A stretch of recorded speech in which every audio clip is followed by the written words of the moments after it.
In the village of Kwamikofu, nestled deep within the Arambi plains, there lived a young girl named Jara, known for her radiant smile and generous spirit. Jara was not only beautiful, with dark, luminous eyes and smooth ebony skin, but also wise beyond her years. Her laughter rang out through the village like the sweetest melody, and she had a way of making even the hardest heart soften. Her father, Dume, was a hunter, one of the finest in the village. He would venture deep into the plains, hunting wild game to feed the family, while her mother, Kessie, worked tirelessly as a weaver, creating intricate tapestries and baskets that sold for good money at the village market. Though they lived simply, Jara's family was happy, tied together by love, resilience, and the sense of community that existed in Kwamikofu. Jara's life was full of promise. She attended the village school, and her teachers praised her intelligence. She had dreams of becoming a healer, much like Baba Jengo, the respected herbalist who treated the sick and injured in the village. Every day, after her lessons, Jara would run to his small hut near the edge of the forest, eager to learn the ways of the medicinal plants that grew in the surrounding wilds. But as Jara grew older, her path began to twist. She became close friends with a girl named Kelly, whose charm masked a dangerous ambition. Kelly's father was a wealthy merchant, and Kelly had a way of getting whatever she wanted, no matter the cost. While Jara's family worked hard for their modest living, Kelly flaunted fine clothes, colorful beads, and extravagant gifts that left many villagers envious. Jara, too, was dazzled by Kelly's world of luxury, though she sensed that something darker lay beneath it. One afternoon, after school, Jara's stomach growled loudly. Her family had not caught enough game to sell, and the last few weeks had been hard. When she arrived at Kelly's house, she found her friend sitting before a feast of roasted goat, yams, and sweet fruit. Without hesitation, Kelly offered Jara a plate, her smile broad and full of mischief. "I brought this for you, my dearest friend," Kelly said with a playful wink. "Eat, you need your strength." Jara hesitated, but hunger won, and she accepted the meal.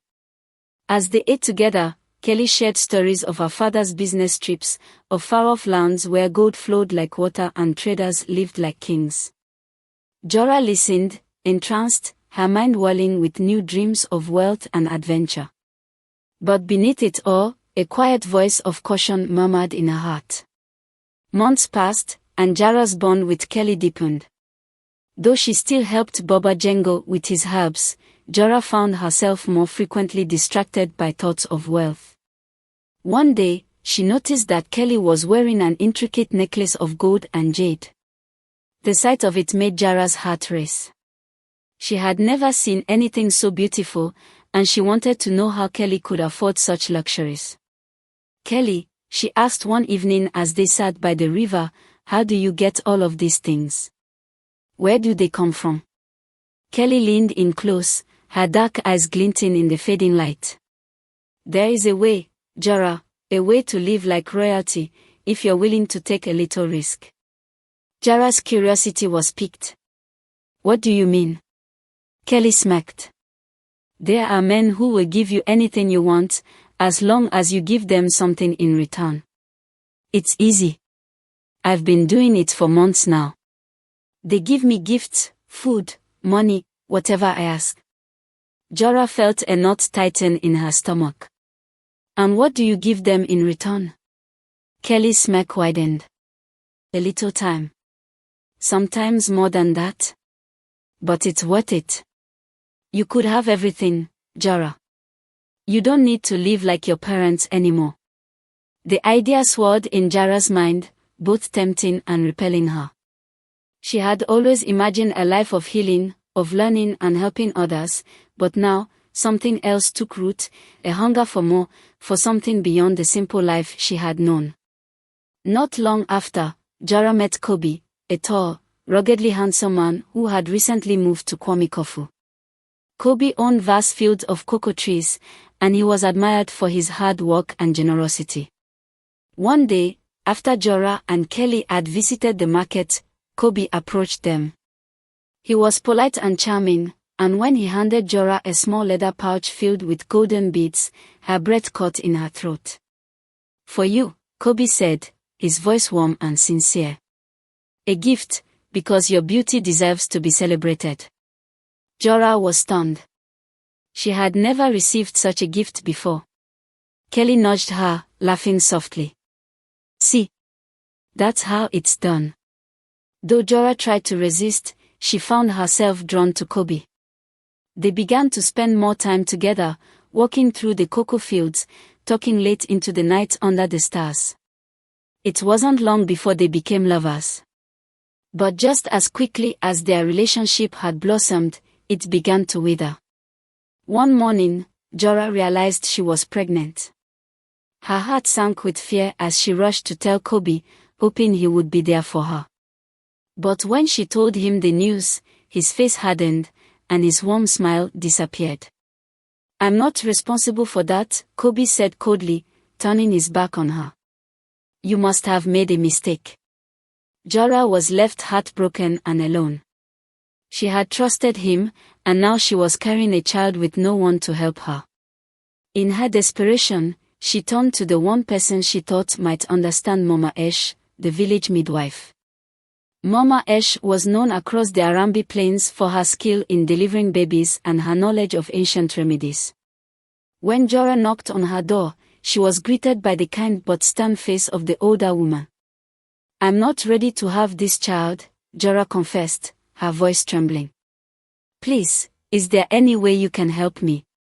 Mama Esh looked into Jara's eyes, seeing the fear that lingered there. "It's too late, child. To end this pregnancy now would be too dangerous." Jara's heart fell. She had no idea what she would do. But then, Mama Esh said something that shocked her to the core. "If you don't want the child, there are others who would take it. Some would pay a great deal for a healthy baby." Jara's breath caught in her throat. "Sell my child?" Mama Esh nodded gravely. "It is not a path for everyone. But for some, it is a way to survive." At first, Jara recoiled from the thought. Selling a baby. It felt wrong, unnatural. But as the days passed, and her belly grew, the idea began to fester in her mind. She thought of Kelly's wealth, of the ease with which her friend lived, and soon Jara began to wonder if maybe, just maybe, this could be the answer to all her problems. And so, when the time came, Jara gave birth to a healthy baby boy in Mama Esh's small hut. As she held the child in her arms, she felt no connection, only a cold detachment. This was not her son, he was a means to an end. Mama Esh had already arranged for a buyer, a wealthy woman from a neighboring village who had no children of her own. The woman arrived with a sack of gold coins and fine silk, and without a second thought, Jara handed over the child. As the buyer disappeared into the night, Jara's hands trembled as she clutched the gold. She had made her choice. The days that followed were a whirlwind of new emotions for Jara. She had never held so much wealth in her hands before, and the weight of the gold coins felt both thrilling and frightening. With each day that passed, the memory of the child she had sold seemed to fade like mist in the morning sun. The villagers noticed the sudden change in her fortunes. Her clothes became finer, her skin glowed, and her hut was now adorned with colorful fabrics and trinkets from distant markets. Kelly, always eager to celebrate another's success when it suited her, was the first to congratulate her friend. "You did it, Jara. Now you see how easy it can be." Kelly's eyes sparkled with excitement as she clasped Jara's hand. "This is just the beginning. You could live like this forever." At first, Jara hesitated. There was still a small voice inside her that whispered of guilt and shame, but with Kelly's encouragement and the glint of gold in her hands, that voice grew fainter. Over time, she convinced herself that what she had done was not so terrible. After all, hadn't she provided the child with a good home, one where he would be cared for? And wasn't she better off now, without the burden of motherhood holding her back? It didn't take long for Jara to make up her mind. She would continue on this path. She would follow Kelly's advice, and soon, her life would be one of endless riches and comfort. All she had to do was keep doing what she had already done once.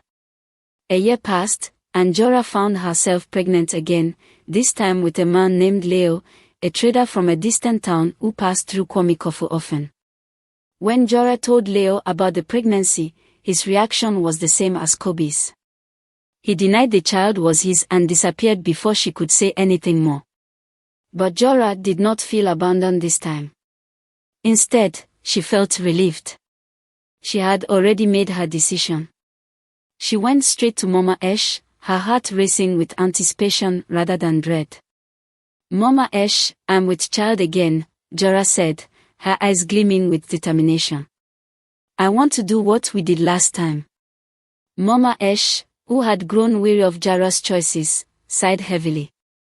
"Jara, I warned you once before. This path will bring you nothing but pain in the end. You are selling pieces of your soul with every child you give away." But Jara's heart was hardened now, and she refused to listen. "It has brought me nothing but riches, Mama Esh. I will do it again." Despite her reservations, Mama Esh agreed to help Jara, knowing that the young woman would not be swayed. And so, when the time came, Jara gave birth to another healthy child, a girl this time. And just like before, she handed the baby over to a wealthy couple in exchange for gold and jewels. Years passed, and Jara's life became a cycle of pregnancies and sales. She became known in the village as the mysterious beauty whose wealth never seemed to run dry. Some whispered that she was blessed by the spirits, while others speculated about where her sudden riches came from. Only Mama Esh and a select few knew the truth, and they kept their silence out of fear or pity. Jara's wealth grew beyond her wildest dreams.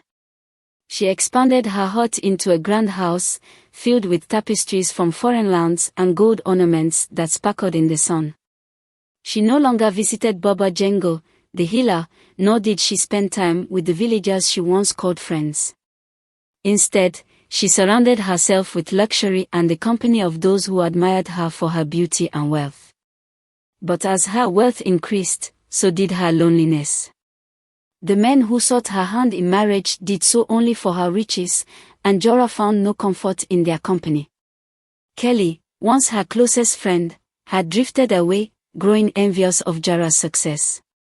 And though Jara had all the material wealth she could desire, she felt an emptiness gnawing at her heart that no amount of gold could fill. One night, as she lay in her grand house, surrounded by her treasures, Jara had a dream. She was standing in a vast, empty field, holding a golden child in her arms. The child's eyes were wide and filled with sorrow as it reached for her, its tiny fingers brushing against her cheek. But when she tried to hold the child closer, it turned to dust, slipping through her fingers and scattering in the wind. Jara woke with a start, her heart pounding in her chest. For the first time in years, she felt a wave of panic wash over her. The dream haunted her, and for days she could not shake the feeling that something was wrong. It wasn't long before her past caught up with her. One day, while she was at the market, a stranger approached her, a tall man with deep-set eyes and a hardened expression. "Are you Jara?" the man asked, his voice low and cold. Jara nodded, her curiosity piqued. "Yes, I am." "Who are you?" The man's eyes narrowed. "I am Tond, the father of the child you sold to the Komora family 5 years ago. They told me everything." Jara's blood ran cold. She had not expected this. I don't know what you're talking about," she stammered, trying to maintain her composure. Tond stepped closer, his voice a dangerous whisper. "Don't lie to me. I know what you've done. You sold my child, our child, for gold." Jara felt the weight of his words settle over her like a suffocating blanket.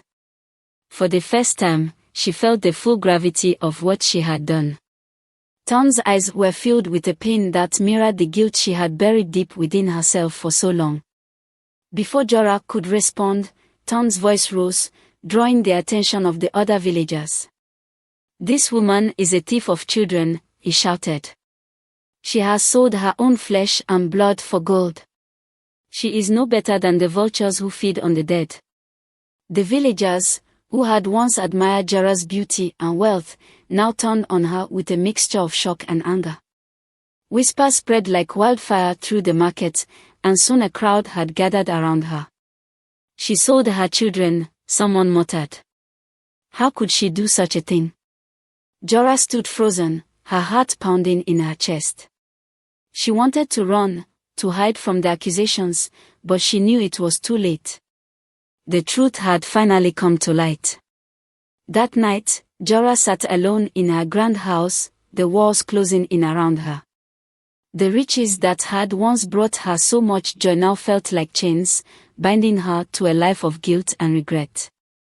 She had sold her children, her own flesh and blood, for gold. And now, that gold was worthless to her. She thought of the children she had given away, of their small faces and the lives they might have lived had she kept them. The weight of her choices crushed her, and for the first time in years, she wept. The next morning, Jara made a decision. She would leave Kwame Kofu and seek out the families who had taken her children. She would try to make amends, no matter how impossible the task seemed. Jara traveled far and wide, visiting every village, every town where her children had been sold. She begged the families to forgive her, to return the children to her, but it was no use. The children had grown, and they no longer knew her as their mother. Some of the families had moved away, taking the children with them, while others refused to even speak to her. After months of searching, Jara returned to Kwame Kofu, exhausted and broken. The villagers no longer welcomed her, and her grand house stood empty, a hollow shell of the life she had once built. In the end, Jara gave away all her wealth, donating it to the orphan children of the surrounding villages. She sold her house and moved to a small hut on the outskirts of Kwame Kofu, where she lived in solitude, tending to a small garden and helping those in need with whatever little she had left. The years passed, and Jara grew old, her once beautiful face lined with the weight of her regrets. She had learned too late that the true wealth of life was not in gold or jewels, but in love and family. She had traded her future for riches, and now, she had nothing left but memories of the children she had lost. But even in her solitude, Jara found a small measure of peace. She spent her days teaching the village children about the plants and herbs she had once studied under Baba Jengo. She warned them of the dangers of greed, telling them her story so they would not repeat her mistakes. And so, Jara's life became a cautionary tale, passed down from generation to generation. The children of Kwame Kofu would gather around the fire at night, listening to the elders as they told the story of Jara, the woman who sold her children for gold, and how she learned too late that true wealth could not be bought. In the end, Jara's name was not remembered for her beauty or her riches, but for the lesson she had left behind, a reminder that the price of gold is never worth the cost of a soul. I hope you enjoyed the story. If so, please like the video, comment what you learned from the tale, and don't forget to subscribe to the channel for more enchanting tales just like this one.